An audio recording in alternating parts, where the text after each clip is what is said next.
Muy buenas noches, estimados seguidores del 360, del Enfoque 360. Nos encontramos aquí a 11 días de celebrar la captura del genocida Abiy Mensman, un terrorista que hizo tanto daño al país, pero que gracias a las políticas y al trabajo realizado conjuntamente por el gobierno, las Fuerzas Armadas y la Policía Nacional, lograron la captura de este terrorista sanguinario.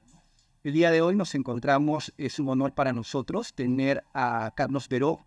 Carlos Beró, él es hijo de un héroe de la lucha contra el terrorismo, también el capitán Carlos Beró, ¿no? Así que te damos la bienvenida, Carlos, aquí a Enfoque 360. Gusto. ¿Cómo estás, Carlos? Bien, Carlos, coméntanos un poco el caso de tu padre. Cómo él, nos comentabas que él perteneció al GIN, ¿no? Es que policía, digamos, de esta división de la lucha contra el terrorismo, ¿no? Entonces, ¿cómo tu padre llega al GIN y cómo se realizan los hechos de esos asesinatos? Bueno, primero que nada, mi padre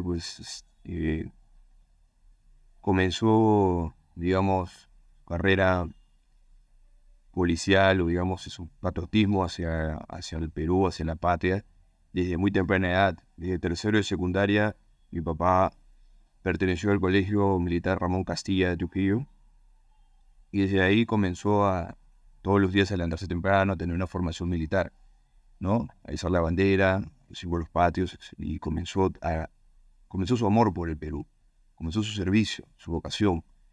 Luego de eso pasó a la Policía Nacional, luego donde donde comenzó su carrera policial, lentamente, ¿no? Él comienza en la Policía Nacional muy temprana edad, apenas sale del colegio, ingresa a la Policía Nacional. Luego de eso, él comenzó su carrera como alférez de la policía, siendo destacado a zonas en los años 80 de mayor conflicto terrorista, que fueron Ayacucho, Puno, donde, digamos, era un campo de batalla. Vos estaba ahí haciendo servicio. Mi papá prestaba servicios en los momentos más difíciles del Perú, en las zonas más difíciles del Perú, pero siempre con la vocación por delante. Él, luego de esto, fue becado a la universidad, por ejemplo, a la Universidad de Estados Unidos, la Universidad de Luisiana de Estados Unidos, para poder él ya perfeccionar su técnica antisubversiva, operaciones antisubversivas, también como en la Universidad de Panamá. También es ahí donde es reclutado por el Larilcote, donde comienza su carrera desde el año 85. Comenzó su carrera en la Larilcote hasta su fallecimiento. Él comienza su carrera, es donde ahí, por ejemplo, comienza a llevar también un curso de comando del ejército. Siendo policía, llevó un curso de comando del ejército que era muy difícil de llevar. También como otros cursos de preparación antisubversiva. Mi padre era un especialista, digamos, en los procedimientos antisubversivos. Él estaba muy capacitado por el Estado peruano mediante la Policía Nacional del Perú para poder él servir de esta manera a la patria, ¿no? Y así fue como lo hizo hasta su último suspiro.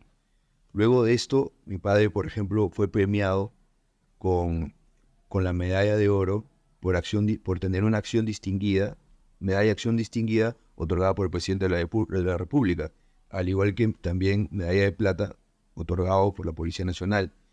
Este reconocimiento lo recibe cuando él estaba en vida, digamos. Estaba en vida, exacto. En sus funciones. Él llega al grado de capitán a muy corta edad porque tenía una carrera exitosa. Todos sus compañeros del GEIN, de la DIRCOTE, de la Policía en general, sabían del trabajo de mi padre. A cualquier policía, DIRCOTE, GEIN o Policía Nacional le pueden preguntar por el trabajo de mi padre y por su carrera exitosa, que es un ejemplo para los demás policías que vienen.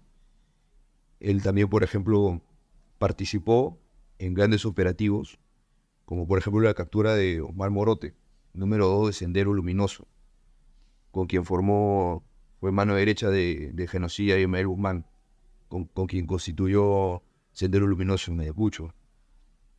También participó en la captura de los asesinos del vicealmirante Caferata, que fue acribillado en su automóvil en Miraflores. Él los capturó en el Cerro El Pino con un grupo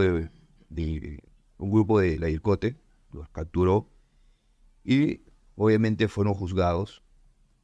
Se respetó su debido procedimiento, porque esa era la convicción de mi padre. Mi padre firmó un acta de juramento, dejé firmar un acta de juramento, al igual que lo establece la ley policial, que es de preservar el derecho a la vida, al debido procedimiento, como lo indica el artículo 2 de la Constitución, el derecho a la vida, el derecho que todos tenemos. Es un derecho fundamental. Y eso es lo que mi padre decía, capturaba para que estas personas puedan ser juzgadas como corresponde. Entonces,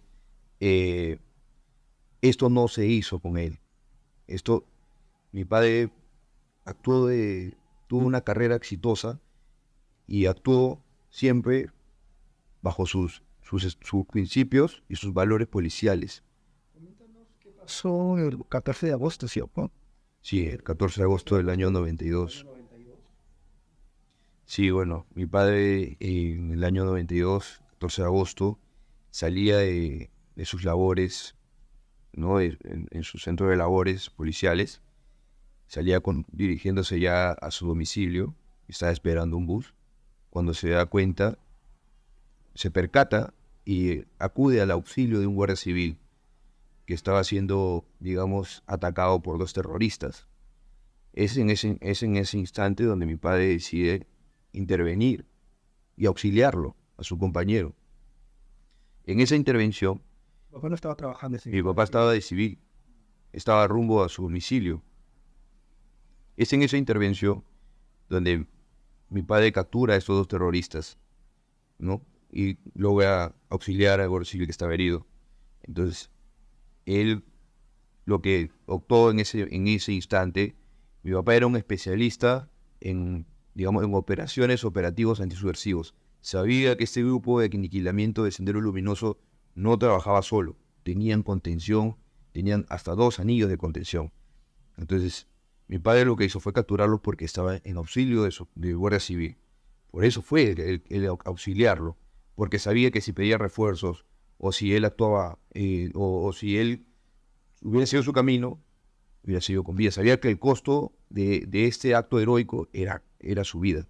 Entonces, pero él aún así lo hizo porque era su deber. Esa es la esencia del policía. El policía 24 horas, 24/7 es policía, los 365 días del año.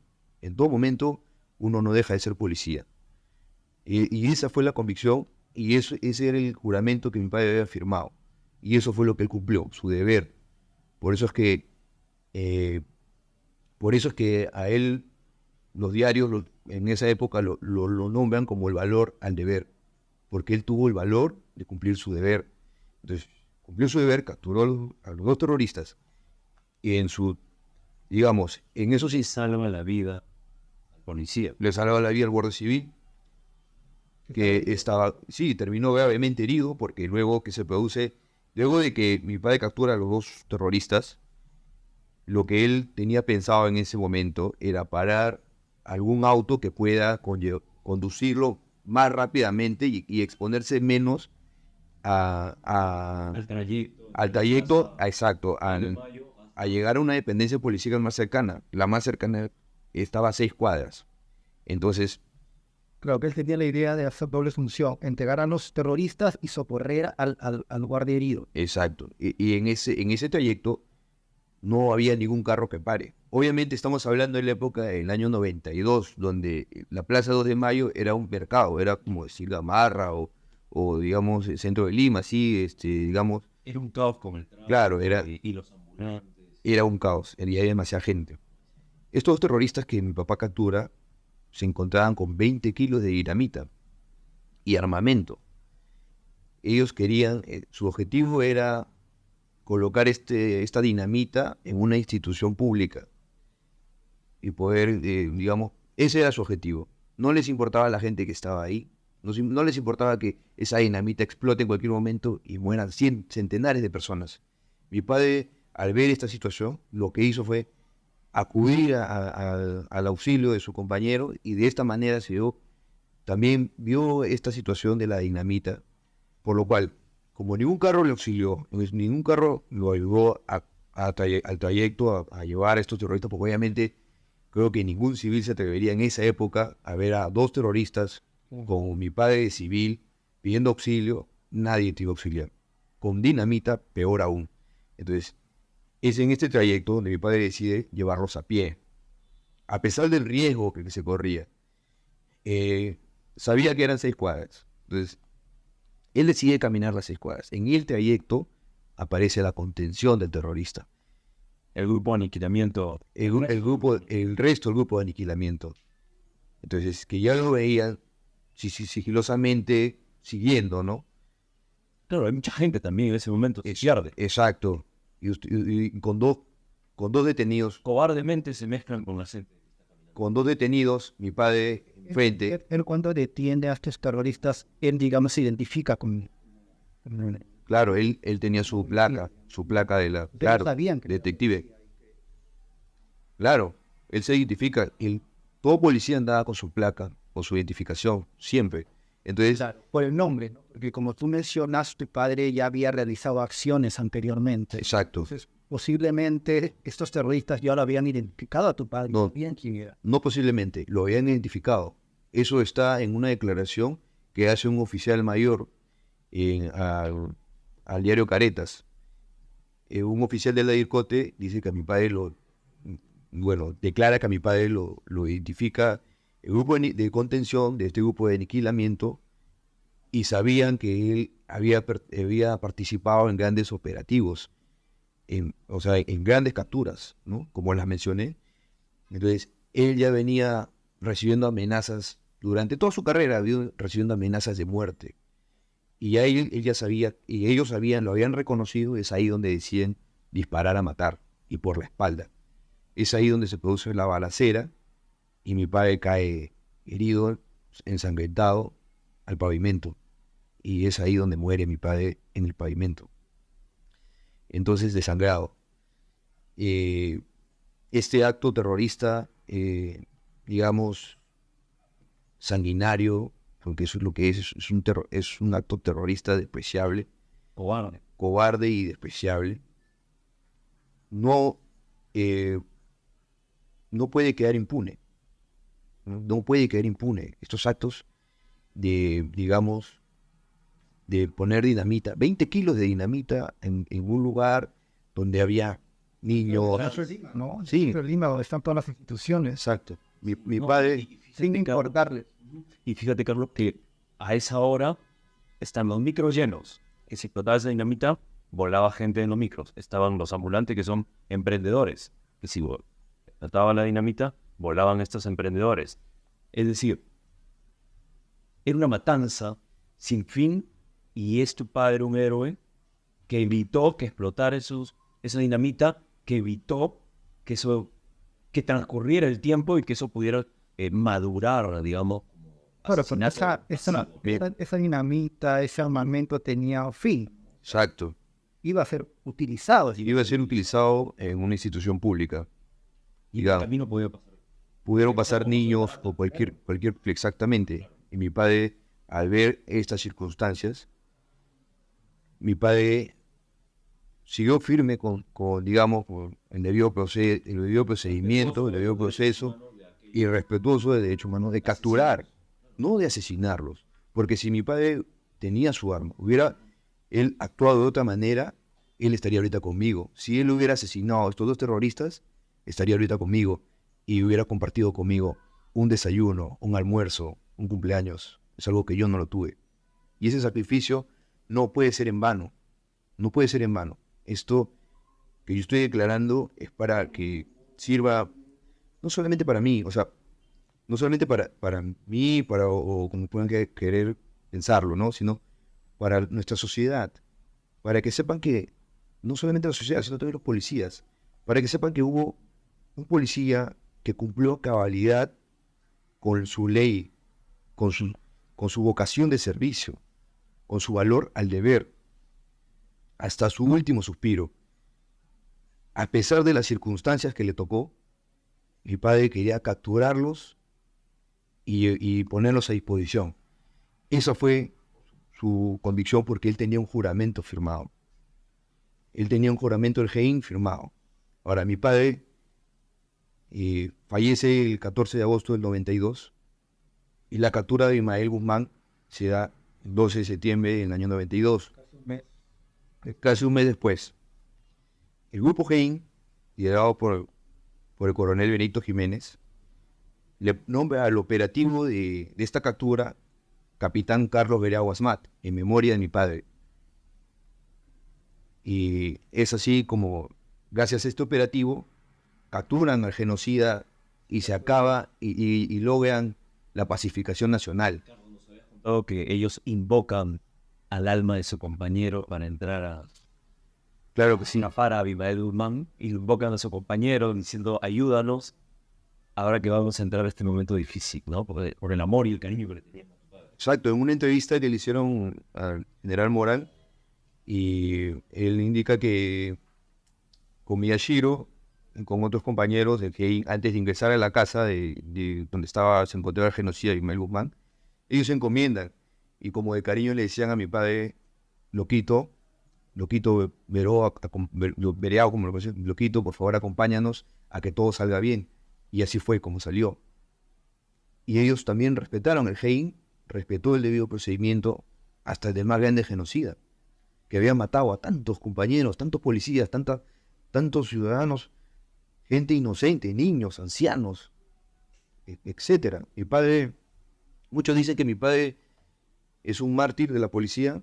Para mí es un héroe de la policía, porque al igual que Alfonso Ugarte se llevó la bandera a su muerte, protegió la bandera hasta su muerte, al igual que Miguel Grau hundió con su buque, mi padre quedó hasta el final con sus convicciones, con su deber, estando de civil, pudiendo acabar con la vida de terroristas y salvando la suya, pudiendo actuar de mil maneras, y él lo que hizo fue preservar el Estado de Derecho para poder no caer en el mismo, no caer en la bajeza de los delincuentes terroristas, que actuaban así, atacando por la espalda, disparando, acribillando gente inocente, poniendo dinamitas, llevándose tantas vidas de gente, arruinando vidas. Prácticamente mi padre no estuvo conmigo durante toda mi vida. Yo sé que está conmigo, no está conmigo carnalmente, pero siempre ha estado conmigo espiritualmente. Y yo soy un hijo muy orgulloso de mi padre, y lo voy a hacer hasta el último día que viva. Y yo sé quién es mi padre, sé lo que hizo, pero quiero compartirlo con la ciudadanía. Me gustaría que sea reconocido. Yo sé que hay una ley de GEIN. Yo sé que mi padre no llegó a estar en grupos en la ley GEIN porque él falleció un mes antes de la captura. Si no le hubiera correspondido, yo sé. Pero yo creo que, como ustedes pueden escuchar, él es un héroe. Y él es un héroe de la pacificación. Y yo creo que él merece un reconocimiento por el Congreso, por el presidente, por el Estado peruano. Él realmente reconoce todos los honores por ser él un héroe de verdad. Yo estoy muy orgulloso de él. Sé que donde está siempre iluminará mi camino, y sé que él ilumina también a sus colegas que les tuvo tanto aprecio, al GEIN, a la IRCOTE y a toda la Policía Nacional del Perú. Lo que te refieres es muy cierto, ¿no? Él es considerado un héroe porque la acción o las acciones que hizo pues evitó muertes, evitó que tal vez, como refería Alberto, no pudieron haber puesto un coche bomba o esto hubiera sido peor. Tú puntualizaste algo muy importante, ¿no?, respecto al actuar de la policía. La policía, digamos, cuando realiza este tipo de procedimientos, estos operativos, se basa en protocolo, o se basa, digamos, en pasos a seguir. No es que la policía va y hace e improvisa como a veces lo hacen ver, ¿no? De que la policía simplemente tiene un arma y ve un delincuente, o en este caso un terrorista, y lo mata, ¿no? Ese es el digamos, eso es el cuento que se le da a los que no conocen, porque los que hemos vivido el terrorismo de alguna forma, los padres lo vivieron, sabemos cómo es el terrorismo y cómo funciona. Digamos, a la gente joven de ahora, ¿no? Se les enseña a odiar a las instituciones, a la policía, a los militares, ¿no? Lo que pasó pues el año pasado respecto a estas muertes, ¿no? Que si bien es cierto, en muchos casos no eran pues, delincuentes o terroristas, pero el punto es que, y volviendo al tema del actuar de la policía pues no va a matar, no va a tu casa, no va a sacarte, a asesinarte. La policía cumple pasos, la policía cumple protocolos basados, en caso de tu padre, de estrategias, ¿no? Entonces, volviendo al punto, digamos, ¿conflicto armado o terrorismo? Terrorismo. Terrorismo, no hubo ningún conflicto armado. Todos estos actos son terroristas, son actos terroristas. O sea, ¿de qué estamos hablando, no? Estamos hablando de muertes. Y esta época de terrorismo, de Sendero Luminoso, mi padre comenzó desde el MRTA, o sea, comenzó el trabajo desde MRTA, Sendero Luminoso, combatiendo, o arriesgando su vida durante toda su formación, durante toda su carrera, su exitosa carrera, y es, digamos, esta época de la historia peruana trajo más muertes que cualquier guerra. O sea, ni siquiera la guerra del Pacífico, ni ninguna guerra que hubo en Perú trajo tantas muertes como la de Sendero Luminoso. Y también el lado económico. Se dice que con los daños económicos causados se pudo pagar la deuda externa. Sendero Luminoso es un desastre del Perú. O sea, ¿de qué estamos hablando? O sea, no hay ningún conflicto armado. Acá lo que hubo es terrorismo. O sea, terrorismo y digamos, una ideología totalmente descabellada, o sea, me parece que sanguinaria, que no iba acorde con los principios de un ser humano. Mi padre era una persona, y yo también, o sea, soy una persona con formación religiosa católica, y mi padre todos los días, al igual que todos los policías, como fue, por ejemplo, el 30 de agosto, la patrona Santa Rosa, todos los policías se encomiendan todos los días, y en esa época mucho más se encomendaban. Mi padre se encomendaba, mi padre era, por ejemplo, también pertenecía a la Hermandad de los Señores Milagros, a la cual yo también acudo, soy devoto. Él rezaba todos los días se encomendaba, todos los días leía periódico. Yo también soy de una formación religiosa católica, y estos actos denigran, digamos, estos actos terroristas no se encuentran en ningún lado, en ningún principio del ser humano como para poder tener algún tipo de justificación o maquillar los actos delincuenciales terroristas que estas personas causaban y el daño colateral que hicieron a todo el Perú. Todos tienen un amigo o un primo o un hermano, un tío que ha sido asesinado o ha sido asesinado o ha sufrido algún atentado o ha estado cerca de algún atentado. El Perú estaba lleno de coches bombas, de apagones, infinidad de cosas que pasaban, cosas negativas, horrorizados las personas, los niños no podían salir, los adultos, era todo tan, o sea, era un infierno, por decirlo así. Y gracias a valerosos policías como mi padre, que dieron su vida. ¿Cuántos estamos dispuestos a dar nuestra vida por nuestro prójimo? ¿Cuánto estamos dispuestos a sacrificar nuestra vida? Porque nuestra vida depende tenemos personas que dependen de nosotros, ¿no? ¿Y cuánto estamos dispuestos a sacrificar eso por el prójimo, por tu patria, ¿no? Por tu fe, ¿no? Porque verdaderamente eso es el mensaje que se transmite, ¿no? Por las personas comunes y corrientes que caminan por la calle. Exacto. Pero por lo desconocido, ¿no? El caso del padre de Carlos, ¿no? Él posiblemente no conocía a ese colega, pero fue más, digamos, ese amor al prójimo, ese amor a la institución, ese amor a la patria, e inclusive estando de civil, pues realizar lo que él creía justo, ¿no? Que era la captura de esos terroristas, ¿no? Entonces, tocando un poco yendo al tema, digamos, de la relación, digamos, de la situación judicial de estos asesinos nos comentabas que fueron capturados, ¿cierto? Sí, bueno, luego del asesinato de mi padre, la DIRCOTE, compañeros de mi padre lo han capturado, a los asesinos de mi padre, y fueron juzgados ante la corte militar y condenados a cadena perpetua, ¿no? Al igual que Abimael Guzmán, y están en el diario Expreso que yo los compartí, ¿no? Ya han pasado más de 30 años y en el año 2021 pues, me entrevistaron porque uno de los asesinos de mi padre había salido en libertad condicional y no la estaba cumpliendo.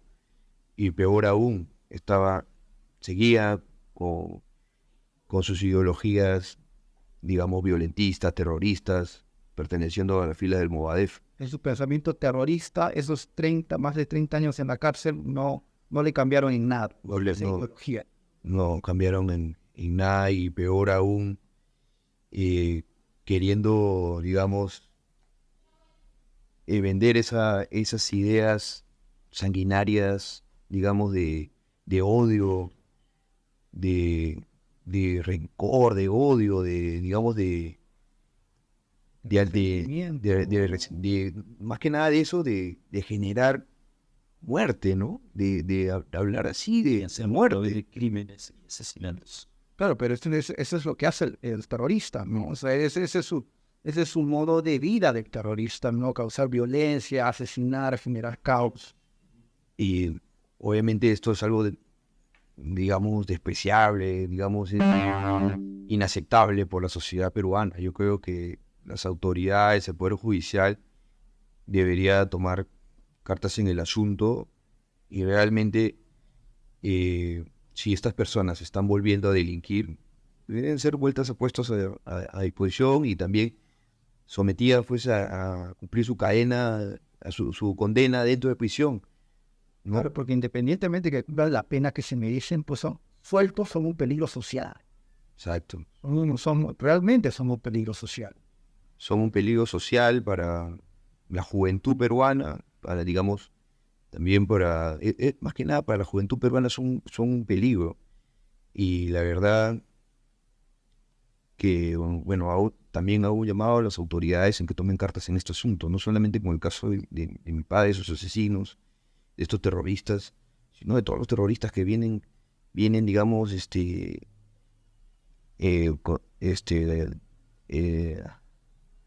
tratando de evadir la justicia, ¿no? Intentando ver las artimañas para poder evadir la justicia. Y beneficiarse de alguna forma. Beneficiarse y perjudicarnos a todos. En realidad, el problema en el Perú, de esa época, la pacificación que se logró, tiene que persistir, de verdad tiene que nunca más repetirse. Por eso es que muy bien dicha la frase terrorismo nunca más, porque no hay manera de que, no es aceptable para ningún peruano que el terrorismo vuelva a pasar en el Perú. O sea, este acto de mi padre, de entregar su vida por su patria, y digamos que también de otros héroes, no puede caer en saco roto, no puede ser en vano, sino tiene que ayudarnos a reflexionar, no solamente a nosotros como ciudadanía, sino también a las autoridades, Poder Judicial, a las Procuradurías, al Estado, al Congreso, y también a nosotros a saber elegir a nuestras autoridades, porque estos terroristas están, digamos, incluidos en todo el aparato estatal. Y la verdad es que nosotros como peruanos tenemos que proteger nuestra democracia, tenemos que proteger y salvaguardar el Estado de Derecho acá en Perú.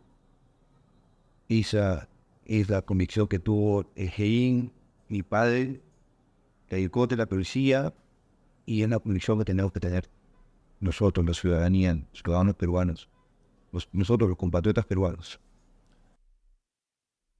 El deseo de todos, ¿no? Que realmente, como dices, esta historia no se vuelva a repetir, ¿no? Aunque el terrorismo, así como fue exterminado, que no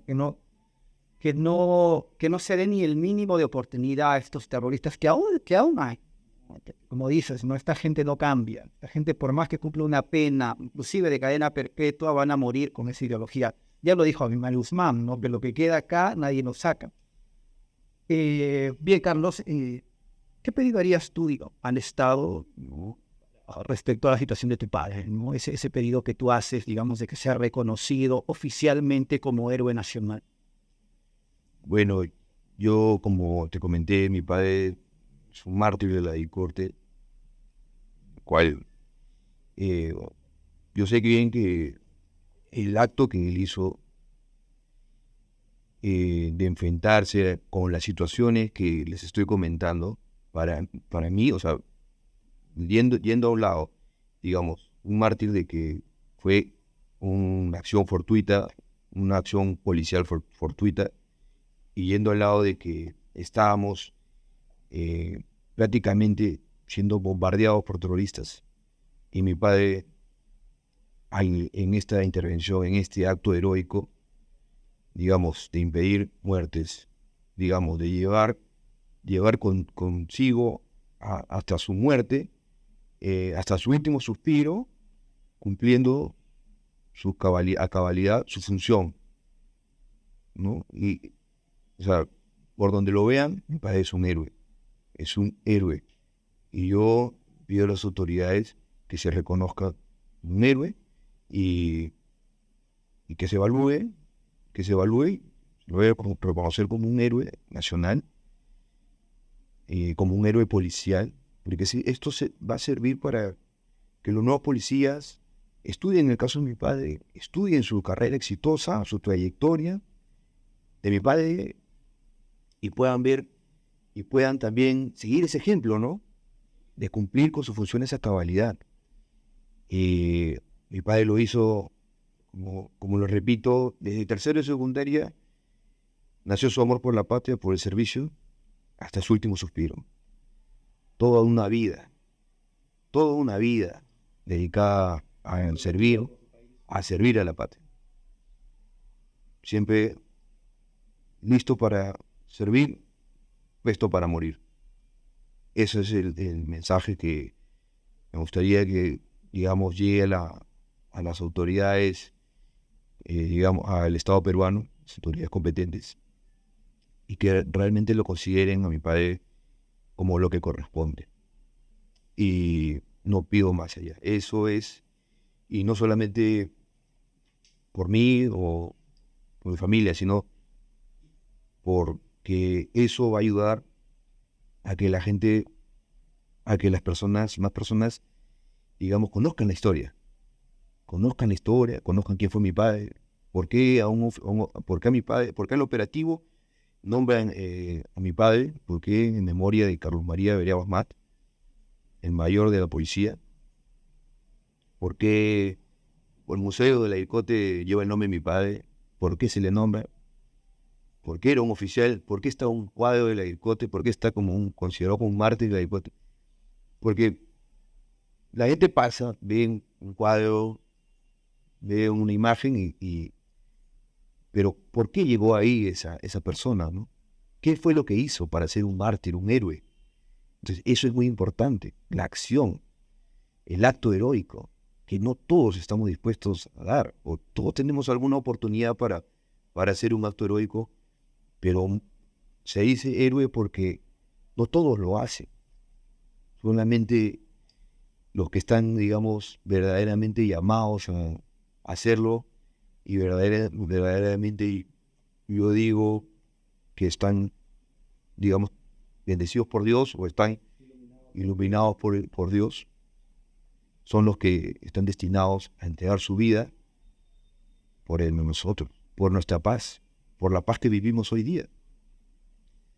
Eso realmente es importante, ¿no? Que la vida de tu padre nos dio eso, ¿no?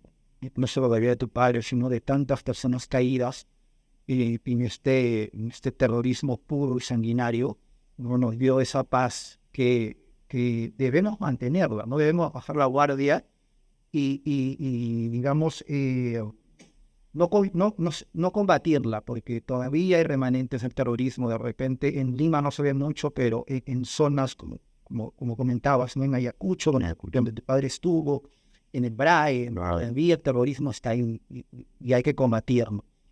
Bien, Carlos, un gusto tenerte hoy en el programa. Esperamos tenerte nuevamente para hablar de este tema tan importante que es el terrorismo, ¿no? Que, digamos, con tu testimonio y el testimonio de las verdaderas víctimas, porque Carlos es una víctima del terrorismo, es una verdadera víctima del terrorismo. Y así como él, hay muchas personas que piden justicia, ¿no? Realmente por las personas caídas, por los héroes caídos. Y sinceramente tu padre es un héroe y estamos seguros que va a ser reconocido oficialmente como tal, Carlos. Realmente tener la paciencia y seguir, digamos, como tú comentas, ¿no? Informando a la gente, educando a la gente, que sepan lo que ha pasado en el Perú, ¿no? Y tomar el ejemplo de tu padre, ¿no? Tomar el ejemplo de tu padre, el compromiso con la patria, los policías jóvenes de ahora que vean en tu padre un ejemplo a seguir, un ejemplo de cómo uno ama tanto a su patria que es capaz de dar hasta morir. Bien, Carlos, fue un gusto tenerte. ¿Tienes un último? Alberto, sí, Carlos, ¿qué opinión tienes sobre la Comisión Interamericana de Derechos Humanos al admitir a trámite la demanda del terrorista Víctor Olaikamp? Mi padre combatió con el MRTA. Entonces, me contaba un tío, hermano de mi padre, que Víctor Porley Campos lo amenazó. Venía amenazado de muerte también desde el MRTA. Este señor, digamos, delincuente, terrorista, sentenciado por terrorismo,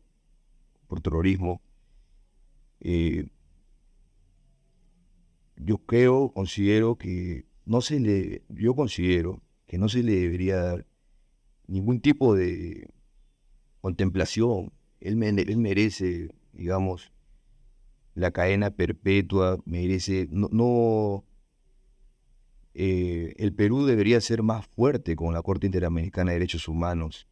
El Poder Judicial, el Ministerio Público, debería, digamos, ponerse, digamos, mano dura contra este tipo de actos, porque en un descuido, este tipo de terroristas, sanguinarios, digamos, asesinos de tantas vidas, no puede, digamos,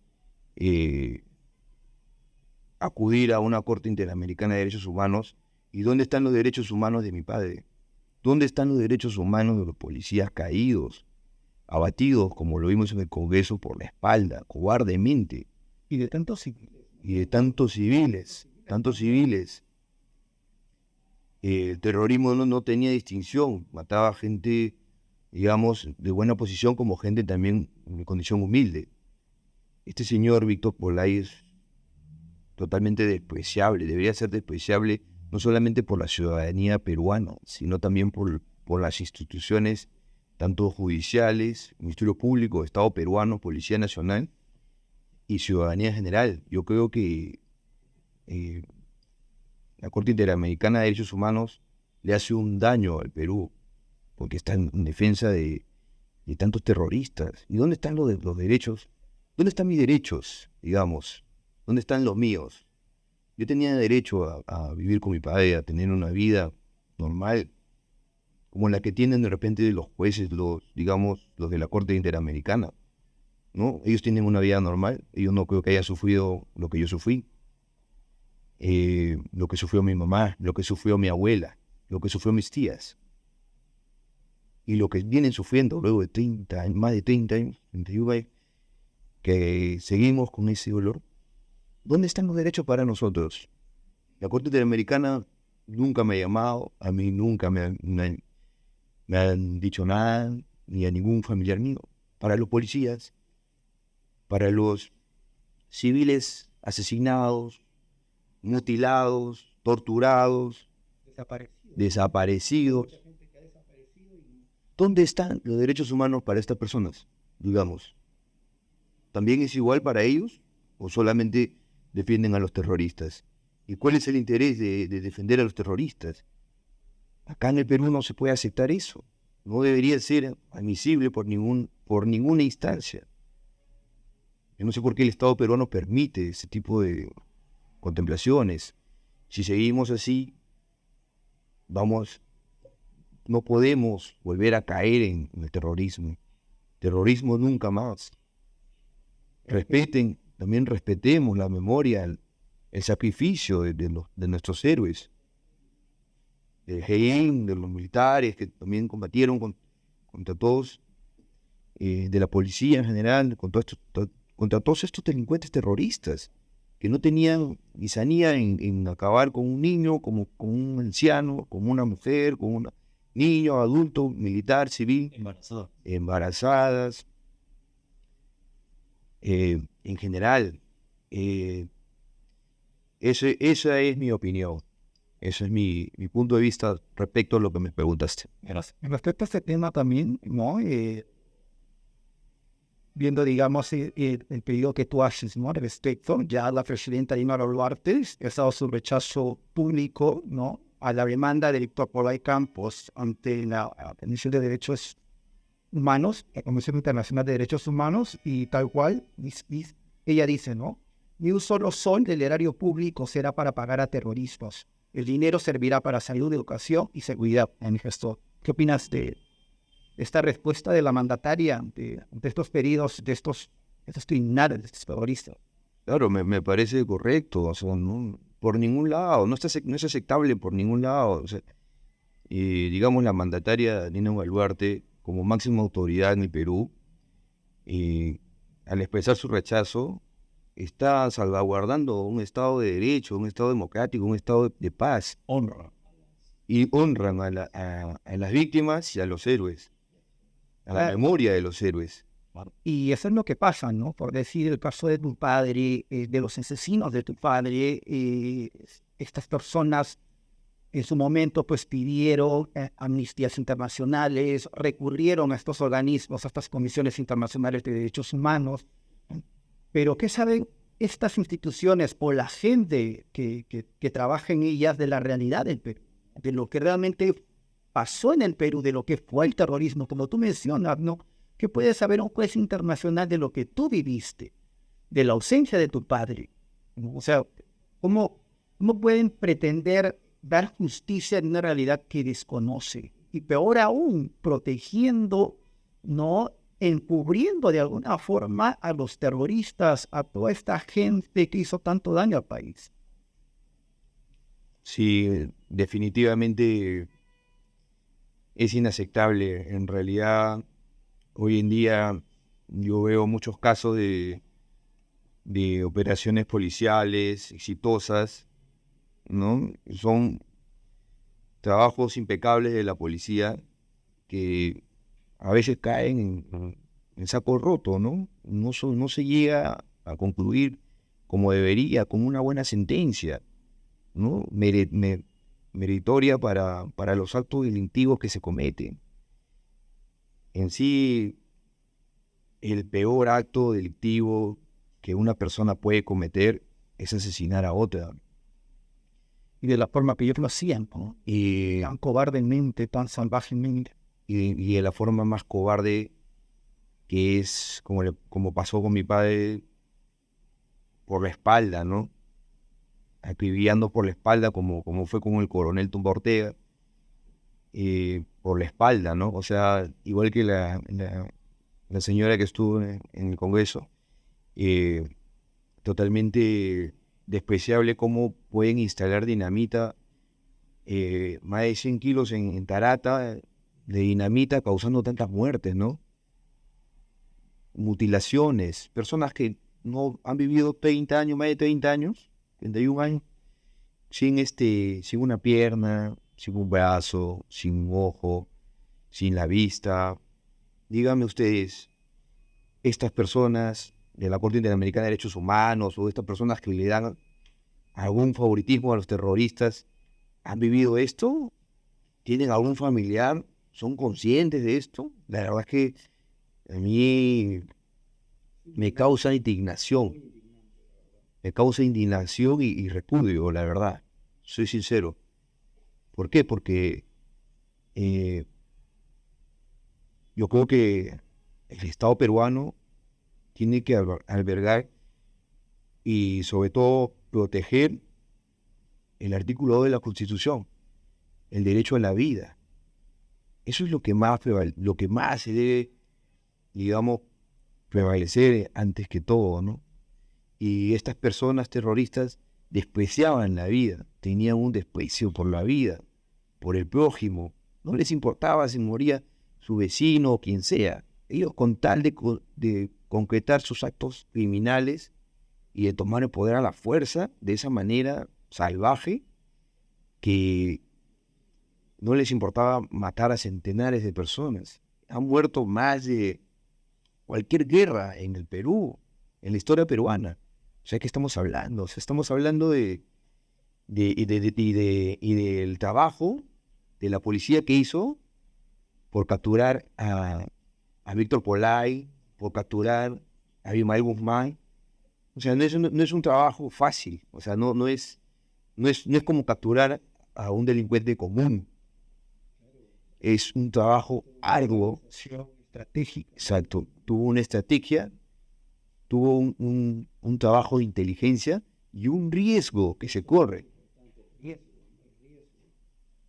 Y eso, yo quisiera que por favor estos señores se pongan en los zapatos de los oficiales, de los policías.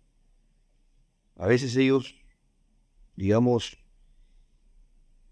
por razones que, digamos, que son totalmente despreciables por el pueblo peruano, por el Estado peruano, están cometiendo, digamos, cosas inaceptables, ¿no? Digamos, figuras judiciales, figuras legales que no deben ser aceptados por ninguno de nosotros.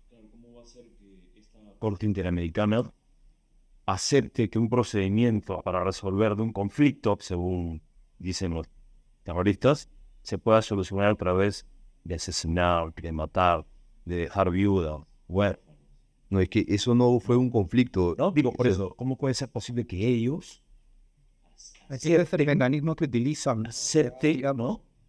cambiar el término, porque obviamente con el término verdadero, que es terrorismo, pues muchas de esas sentencias pues jamás hubiera sido, digamos, muchos de esos sentenciados culpables jamás hubiera pedido, digamos, estos beneficios internacionales, pero con digamos, o esta maña que tienen, No, es que lo que pasa es que ellos no pueden usar ese término, porque acá no hubo un conflicto, acá lo que hubo terrorismo. Esa es su palabra. Y el terrorismo está, bueno, el terrorismo no solo en el Perú, internacionalmente es uno de los delitos más graves y que ningún sistema jurídico tiene o debería tener. Carlos, para ya combinar la entrevista, tú como víctima, te hago una pregunta. ¿Te identificas con esta frase, perdón y no olvido? Bueno, sí me identifico con esa frase, porque particularmente yo no soy una persona, digamos, por mi fe, por mi formación católica, no es que me guarde o tenga o llene de odio mi corazón, mis sentimientos, pero sí sé que no se puede perdonar ni olvidar, porque yo tengo hijos, entonces, y mis hijos van a tener hijos, y ustedes también van a tener hijos. Entonces, esto que pasó en el Perú, este terrorismo que hubo en el Perú, que llevó más muertes, no puede tener ningún tipo de perdón. ¿Por qué? Porque, y tampoco olvido, perdón, ¿por qué? Porque no podemos dejar ningún vacío, ningún espacio para que estas personas vuelvan a lo mismo, vuelvan a seguir implantando sus ideologías sanguinarias, violentas, totalmente asesinas. No podemos dejar que eso vuelva a suceder. Yo creo que ustedes tampoco van a permitir que sus hijos o sus nietos vuelvan a vivir lo que pasó en el Perú. Y por eso es que no debe haber perdón. No debe haber perdón. Yo soy una persona católica y yo no guardo odio en mi corazón porque mi fe no me lo permite. Pero sé que estoy con mi Padre siempre y Él va a estar conmigo y está conmigo siempre, ahora mismo. Y yo sé que esto nos duele a todos, pero no puede haber perdón. Y peor aún, olvido. Porque si el pueblo olvida, si la población peruana olvida lo que pasó, vamos a estar destinados a que vuelva a pasar. Y eso es lo que no se quiere. No se quiere ver a un peruano enfrentado con otro peruano, a un policía con otro peruano o con un ciudadano, o sea, con un terrorista. O sea, no podemos dejar que el terrorismo contamine la pacificación que costó la vida de mi padre y costó el trabajo y la vida de tantos héroes y de pobladores inocentes. La verdad es que eso es inaceptable, no se puede olvidar. Y cuanto ustedes requieran de mí, yo voy a estar dispuesto a rendirles las entrevistas y a contarles las cosas como pasaron. Y también, ¿por qué? Porque yo no quiero que el trabajo de mi padre sea en vano, ni caiga tampoco en el olvido. Para eso estoy yo en vida, para poder contarles cómo fueron las cosas. Y quién es el mayor Carlos María Berea Guasmán y por qué es un héroe de la policía. Y voy a estar firme respaldando la labor de mi padre, respaldando la labor de mi padre que, digamos, se llevó, que hasta el último suspiro se llevó sus convicciones, su vocación, su vocación de servicio, su entrega a la patria. Y eso no puede ser olvidado. No puede ser olvidado por ningún peruano. Al contrario, tiene que ser recordado. Y tiene que ser recordado también lo malo que hicieron estos terroristas, que ni siquiera me da ganas de mencionar sus nombres, pero este genocida, Ismael Guzmán, que llevó tantas millones de vidas, no puede ser olvidado, ni tampoco merece ser perdonado. Nada, ese genocida. Bien.